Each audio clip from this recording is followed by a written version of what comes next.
Então, como coletar seus dados e quais dados coletar?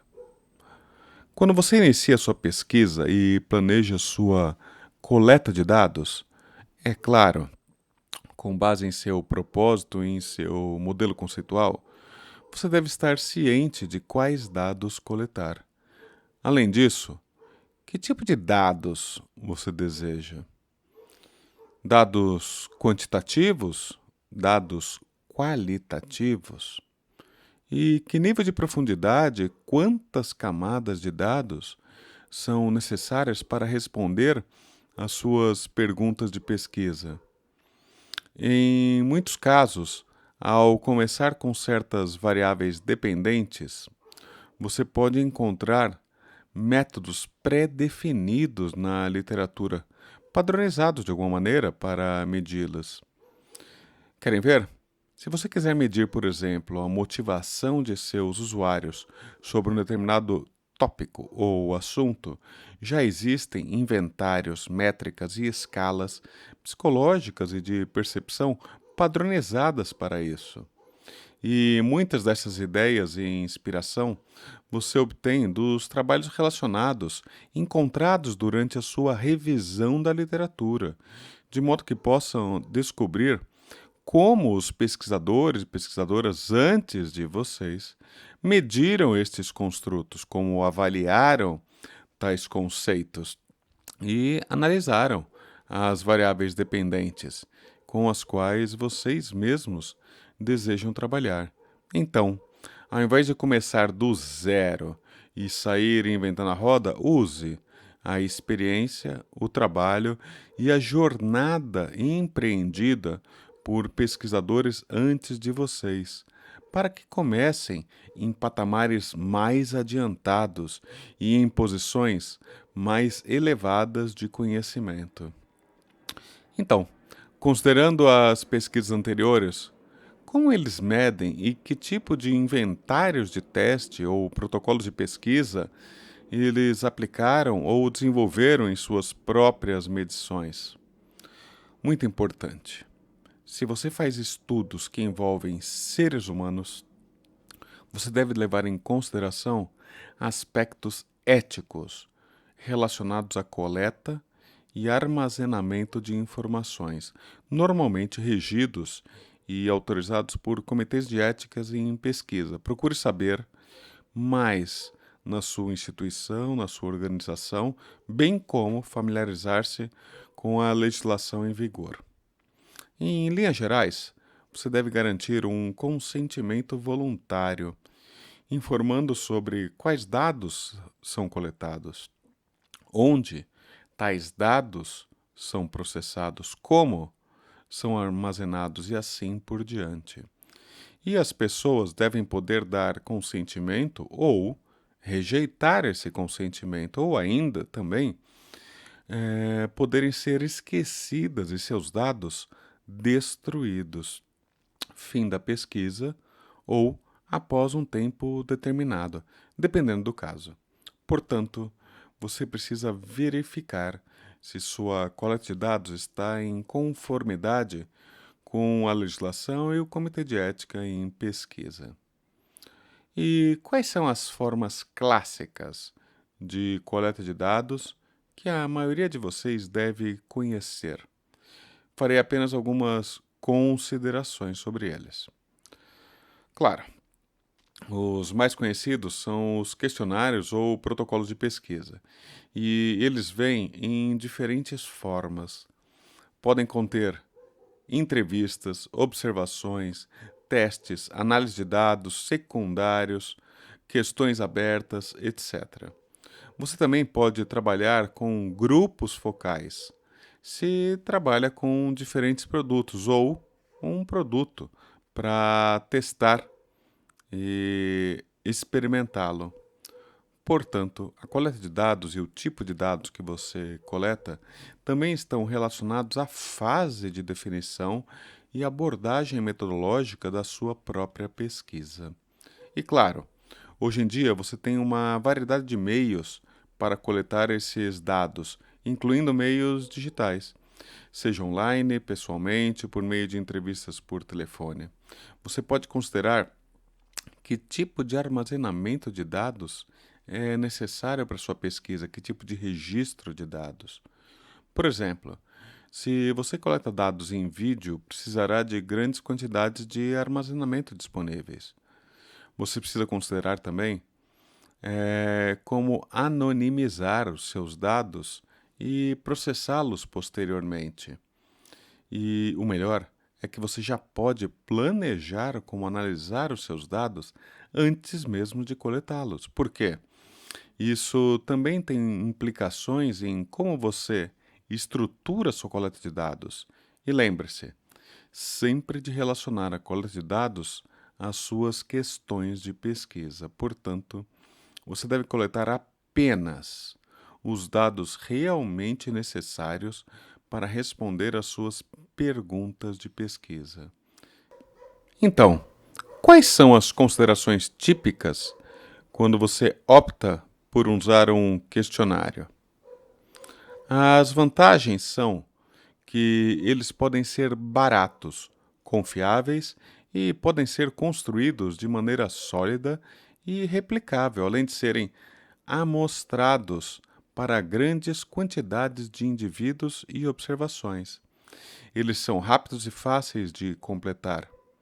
E há uma enorme variedade de questionários já disponíveis, testados e aplicados em milhares de pesquisas ao redor do planeta. Portanto, ao examinar a estrutura geral do processo de coleta de dados, você deve observar, primeiro, a finalidade da coleta de dados e verificar as autorizações e questões éticas envolvidas. Então, quais dados você precisa para responder às suas perguntas e propósito de pesquisa?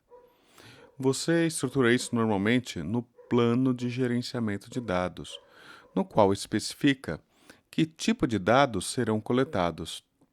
Em seguida, você tem as definições claras das variáveis e medidas que usa a partir disso.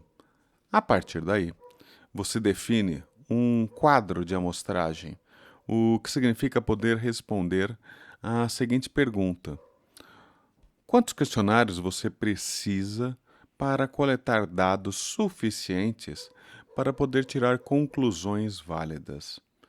E aí, conectando a isso também, você tem que definir as escalas, os tópicos de interesse e os clusters, que nada mais são do que os grupos e agrupamentos que se formam a partir dessa massa de dados.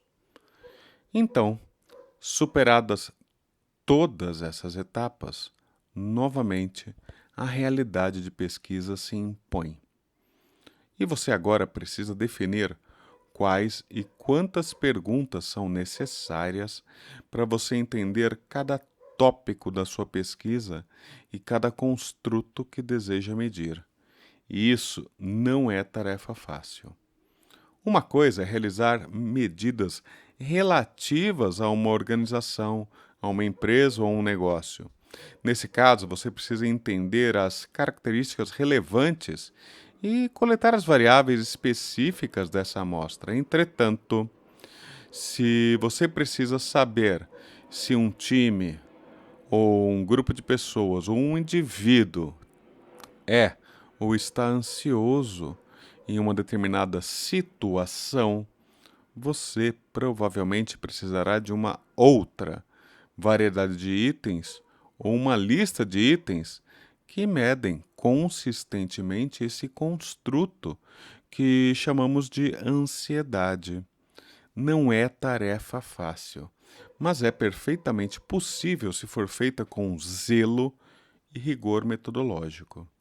Então, você tem que definir os itens do seu questionário e já realizar um beta teste e testá-lo com grupos de controle, especialistas, colegas e pares treinados no tema que lhe ajudarão a refinar o seu protocolo de pesquisa de forma a validá-lo para a sua pesquisa de campo e posterior coleta e análise de dados. Portanto, há uma variedade imensa de perguntas que você deve levar em consideração e maneiras de elaborar tais perguntas, que não podem ser ignoradas pelos pesquisadores e pesquisadoras no momento da coleta de dados.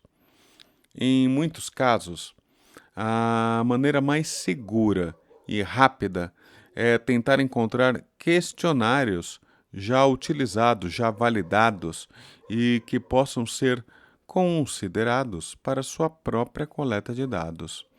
Tal ação não é nenhum demérito à sua pesquisa, trata-se apenas de uma decisão metodológica que tem prós e contras e que precisam ser considerados e devem ser registrados no seu diário de bordo para posteriormente comporem o seu relatório de pesquisa de modo a justificar as suas escolhas.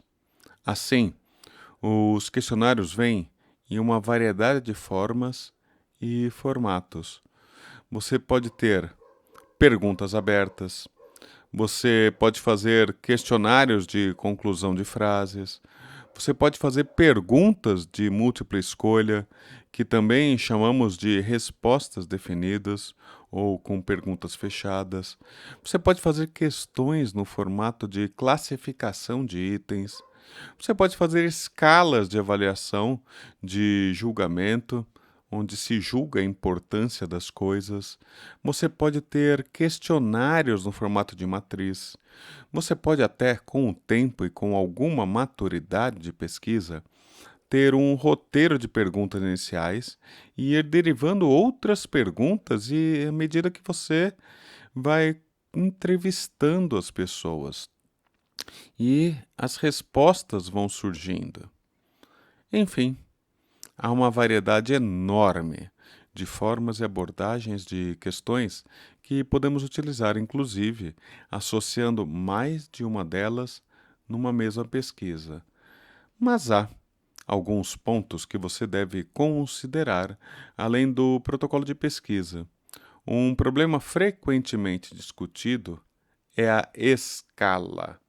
Então, digamos que você use um questionário típico, com escala Likert de 5 pontos, ou seja, com 5 alternativas ou 5 opções de resposta que variam de 1 a 5. Por exemplo, se você concorda totalmente com uma afirmação ou se você discorda totalmente, onde esse concorda e discorda são os extremos, o fim de escala. Um desafio importante é como construir essa escala. Quais são os valores que você atribui a essa escala? Uma dica é que você deve usar alternativas realistas para compor a sua resposta e as alternativas que os indivíduos têm para respondê-la. E os pontos finais da sua escala são muito importantes. Mas cuidado! Digamos que você deseja usar extremos como terrível, nojento ou super. Esses extremos tendem a afastar as pessoas. As pessoas têm uma tendência natural a ir para o meio, para o centro.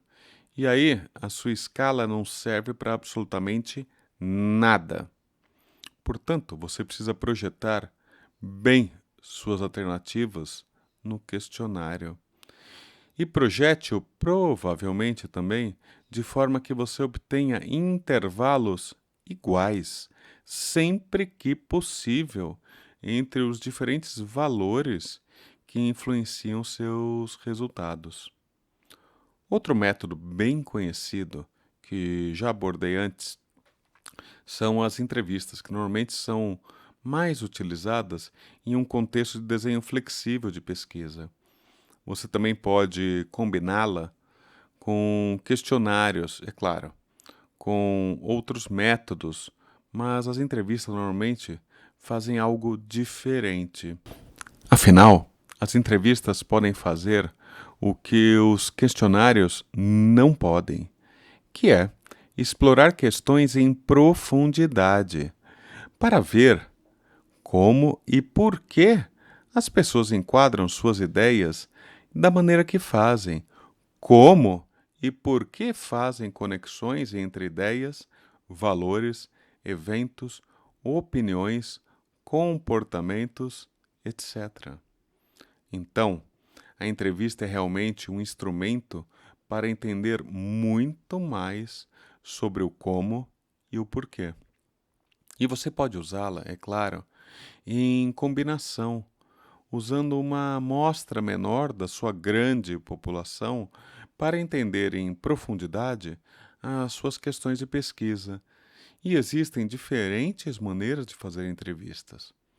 Assim, você pode ter uma entrevista conversacional, relativamente informal, na qual você apresenta perguntas espontâneas, sem uma sequência específica de tópicos pré-definidos.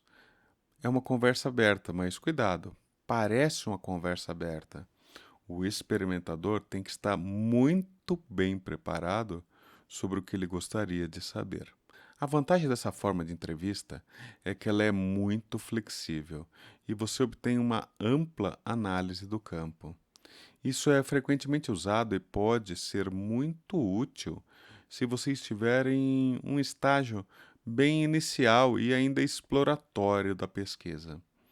Então, é claro, você também tem entrevistas semi-estruturadas e todas as formas intermediárias, mas basicamente você tem que pensar quanto dos meus tópicos são pré-determinados e quanto você pode estruturar a entrevista com antecedência. Por exemplo, na entrevista aberta, padronizada, que também é chamada de entrevista semi-estruturada, você tem os termos e as questões determinadas antes. Você já sabe o que vai perguntar. E isso tem vantagens, isso reduz os efeitos do entrevistador e os efeitos do entrevistado. Isso lhes dá uma maneira melhor de analisar os dados. E claro, isso também torna as entrevistas que você tem com pessoas diferentes comparáveis. Assim, a estrutura é fixa e você deseja padronizar ao máximo possível o processo de coleta de dados. Outro aspecto, quando você faz a sua coleta de dados, e eu dei a você agora dois exemplos, um para um método quantitativo típico, que é o questionário, e outro para o método qualitativo típico, é entender os fatores humanos em seu processo de coleta de dados. Um pequeno exemplo que quero dar a você aqui é entender que tipo de coleta de dados você precisa para compreender ou capturar o nível de conhecimento que geralmente é medido nas pessoas, como, por exemplo, ferramentas relacionadas ao aprendizado ou problemas de desempenho relacionados à variação humana e testes de competência. Portanto, você pode, é claro, usar questionários para criar outros questionários e exames. Você pode fazer entrevistas para entender se uma pessoa aprendeu alguma coisa. Pode dar tarefas às pessoas, deixá-las escrever redações ou fazer questionários de múltipla escolha. Você pode dar a eles exercícios práticos ou realmente pedir que apliquem as competências que aprenderam em um projeto, por exemplo, em uma atividade. Então, você vê a gama de atividades, desde responder a questionários simples até escrever redações ou fazer um projeto complexo, ou ainda recordar e realizar diferentes atividades aprendidas. E acho que esse é um aspecto muito importante ao medir o desempenho ou tentar medir a participação humana ou os componentes do fator humano no seu estudo de pesquisa. Então, você realmente tem que entender o que quer medir e usar o método adequado para isso. E uma maneira muito interessante de fazer isso é traduzir as medidas em determinadas tarefas. Você pode observar sujeitos em uma determinada situação para aprender sobre o que estão fazendo e como estão trabalhando juntos, mas também pode projetar a tarefa para usar ou desencadear comportamentos específicos em situações específicas. Você pode dar uma tarefa específica na qual os sujeitos provavelmente precisam trabalhar juntos, e isso dá a você uma oportunidade, uma visão muito melhor de um comportamento específico, ou permite que você encontre melhor o que deseja medir. E o mesmo pode fazer em diferentes contextos e configurações. Além desses métodos básicos, existem muitos métodos adicionais diferentes para a coleta de dados. Quando você trabalha com observações, deve levar em consideração os esquemas de codificação. Portanto, você deve verificar se os avaliadores ou observadores observam o comportamento semelhante e classificam o comportamento da mesma maneira. Você pode trabalhar com escalas semânticas e diferenciais, que é uma espécie de escala Likert, mas você tem extremos semânticos em suas escalas e pede às pessoas que julguem um objeto ou um assunto considerando essas escalas. Dica: você também pode usar a análise de dados secundários. Portanto, use e aprenda com os dados existentes. Existem também enormes repositórios de dados de pesquisa por aí, o que permite a você fazer estudos de meta-análise ou entender os dados anteriores no mesmo contexto que você deseja aplicar. E, como mencionei antes, para muitas variáveis dependentes e muitas medidas, você encontrará medidas padrão e bases de dados disponíveis. E essa é uma fonte muito importante a ser considerada ao planejar a sua coleta e análise de dados. Boa pesquisa e obrigado.